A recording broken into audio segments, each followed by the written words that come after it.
Political पार्टियों को RTI के दायरे में लाने के लिए हमने पीआईएल फाइल किया सुप्रीम कोर्ट में। सुप्रीम कोर्ट ने केंद्र सरकार को नोटिस जारी किया, गृह मंत्रालय, कानून मंत्रालय को। हमारी ये मांग है कि जो पॉलिटिकल पार्टियां हैं इनको पब्लिक अथॉरिटी घोषित किया जाए। पब्लिक अथॉरिटी इसलिए घोषित किया जाए क्योंकि देश की शासन व्यवस्था इनडायरेक्टली पॉलिटिकल पार्टियां ही चलाती हैं। राष्ट्रपति कौन बनेगा ये पॉलिटिकल पार्टी तय करती है, प्रधानमंत्री कौन बनेगा पॉलिटिकल पार्टी तय करती है, गवर्नर कौन बनेगा पॉलिटिकल पार्टी तय करती है, मुख्यमंत्री कौन बनेगा पॉलिटिकल पार्टी तय करती है, और यहां तक कि सांसद का टिकट किसे देना है, किसे नहीं देना है, विधानसभा किसे भेजना है, किसे नहीं भेजना, राज्यसभा किसको भेजना है, एमएलसी किसको बनाना है, ये भी पॉलिटिकल पार्टी तय करती है। तो अगर आप देखें तो इनडायरेक्ट वे में पूरा का पूरा जो हमारा गवर्नेंस है, पूरा का पूरा हमारी जो शासन व्यवस्था है, इसको पॉलिटिकल पार्टी चलाती है। पॉलिटिकल पार्टी मैनिफेस्टो बनाती है, जैसे उस पार्टी की सरकार आ जाती है तो पूरी की पूरी सरकार उसी मैनिफेस्टो को लागू करती है। तो एक तरीके से डायरेक्ट भी शासन व्यवस्था भी पॉलिटिकल पार्टी चलाती है अपने मैनिफेस्टो के माध्यम से।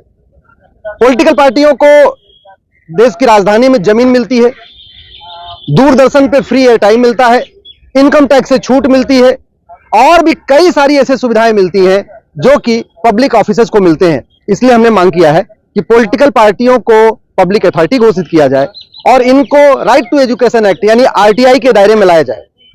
आम जनता को इस बात का अधिकार मिलना चाहिए कि वो पॉलिटिकल पार्टी में एक आरटीआई डाल के ये पूछें कि आपने भाई ये सिस्टम कैसे अपनाया, अध्यक्ष आप कैसे बनाते हो, सांसद को जो टिकट आप देते हो उसकी क्या प्रक्रिया है, किसी को आप राज्यपाल या मुख्यमंत्री के लिए नॉमिनेट करते हो उसकी क्या प्रक्रिया है, आपको कहां कहां से चंदा आया, आपने जो बजट बनाया उसकी क्या व्यवस्था है, आपका सालाना खर्चा क्या है, जो रैली हो रही है उसमें कितना खर्चा हुआ।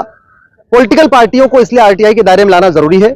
माननीय सुप्रीम कोर्ट ने सरकार को नोटिस जारी कर दिया है और अगले सप्ताह इसकी फाइनल हियरिंग की तिथि भी फिक्स कर दिया है।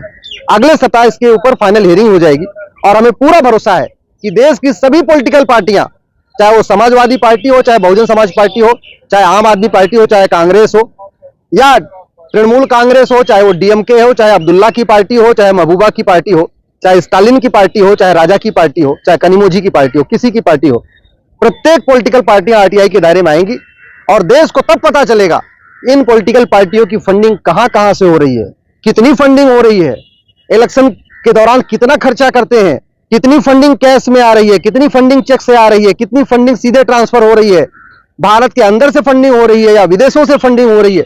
ये सब बातें अब आम जनता को पता चलेगा जब सुप्रीम कोर्ट अगर इस पे जजमेंट दे देगा कि हाँ पॉलिटिकल पार्टियां पब्लिक अथॉरिटी है और इनके ऊपर आरटीआई लागू होना चाहिए।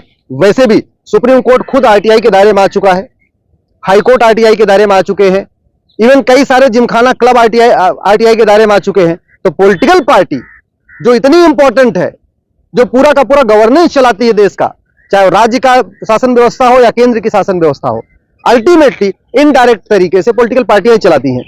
मुझे लगता है कि पॉलिटिकल पार्टियों को आरटीआई के दायरे में लाने के बाद बहुत ज्यादा ट्रांसपेरेंसी आएगी। आप याद रखिए, ये जितने बड़े बड़े घोटाले पकड़े गए, चाहे 70,000 करोड़ का कॉमनवेल्थ घोटाला या 1,76,000 करोड़ का 2G घोटाला या 1,86,000 का कोयला घोटाला, ये सब घोटाले तभी पकड़े गए जब आरटीआई लागू हुआ। आरटीआई जब से 2005 में आया है उसके बाद बहुत घोटाले पकड़े गए, अगस्ता घोटाला, नेशनल हेराल्ड घोटाला, बहुत सारे घोटाले पकड़े गए। तो पॉलिटिकल पार्टियां जो बहुत ज्यादा इस समय काले धन को सफेद करती हैं, बहुत सारी पॉलिटिकल पार्टियां हैं वो जो इसी काम के लिए खुली हैं। इस समय भारत में लगभग 2000 पॉलिटिकल पार्टियां हैं, चुनाव लड़ती हैं मुश्किल से 200, यानी 1800 पॉलिटिकल पार्टियां केवल इसलिए रजिस्टर हो रखी हैं कि वो लोगों से काला धन लेती हैं, उसमें कुछ कमीशन काटती हैं और कमीशन काट के उसको सफेद कर देती हैं। एक तरीके से ब्लैक को व्हाइट करने का धंधा हो गया है। अभी कुछ दिन पहले इनकम टैक्स का छापा पड़ा, पॉलिटिकल पार्टी पे पता चला चुनाव नहीं लड़ती है, 100 करोड़ के आसपास वो ले चुकी है। तो लगभग 1800 पॉलिटिकल पार्टियां हैं जो केवल काला धन को सफेद करने के लिए बनी है। इनकम टैक्स छूट का भी लाभ उठा रही हैं, चुनाव लड़ती नहीं है, बस रजिस्ट्रेशन करा लिया है और ब्लैक को व्हाइट कर रही हैं। तो जब ये आरटीआई आ जाएगा तो उन पॉलिटिकल पार्टियों पर भी लगाम लगेगी, पॉलिटिकल पार्टियों की मनमानी रुकेगी, चुनाव किसका कैसे करते हैं उसके बारे में देश को पता चलेगा। और मुझे लगता है कि अच्छे लोग, जब पॉलिटिकल पार्टियों की सफाई होगी, गंदी पॉलिटिकल पार्टियां खत्म होंगी, पॉलिटिकल पार्टियों में ट्रांसपेरेंसी आएगी, अच्छे लोग संसद में जाएंगे, अच्छे लोग विधानसभा में जाएंगे। इसलिए मुझे पूरा भरोसा है कि सुप्रीम कोर्ट बहुत जल्दी ही अपने जजमेंट के द्वारा देश की सभी पॉलिटिकल पार्टियों को आरटीआई के दायरे में ला देगा।